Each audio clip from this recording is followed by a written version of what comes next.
আৰক্ষীৰ ওপৰত আক্ৰমণ কৰা 10জনকৈ লোকক অৱশেষত ফকীৰগঞ্জ আৰক্ষীয়ে চিনাক্ত কৰি আটক কৰিবলৈ সক্ষম হয়।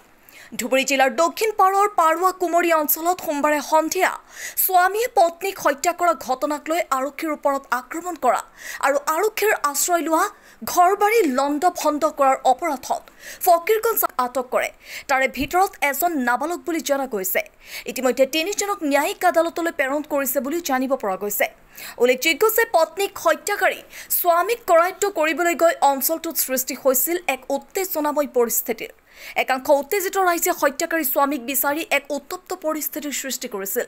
আনহাতে উক্ত ঘটনাত আৰক্ষীয়ে পৰিস্থিতি নিয়ন্ত্ৰণৰ বাবে শূন্যলৈ গুলী চালনাও কৰিছিল। কিয় আৰক্ষীক প্ৰহাৰ কৰিছিল আপোনালোকে? ভুল হৈ গৈছে, গ্ৰামেৰ মানসিক ভুল হৈ গৈছে, জীবনে এই ভুলটা করুন না। আরক্ষীক কিয় আক্রমণ করেছিল? আক্রমণ করেছে গ্রামের মানুষ, সবাই মানুষ আক্রমণ করেছে তারারে। আমিও নগে আসছিলাম। তুমি আক্রমণ করেছিল? নাছিলাম। আৰু কিমান জন আছিল? বহুত মানুষ, মোটামুটি ভবিষ্যতেৰ জীবনে এনাৰ আৰ হব না আমাৰ। আচ্ছা, মই বলে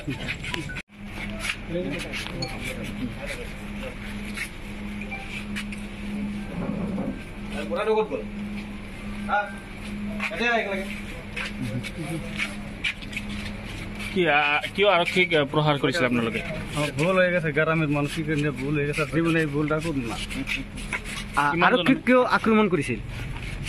আক্রমণ করেছে গ্রামের মানুষ, সবাই মানুষ আক্রমণ করেছে তারারে।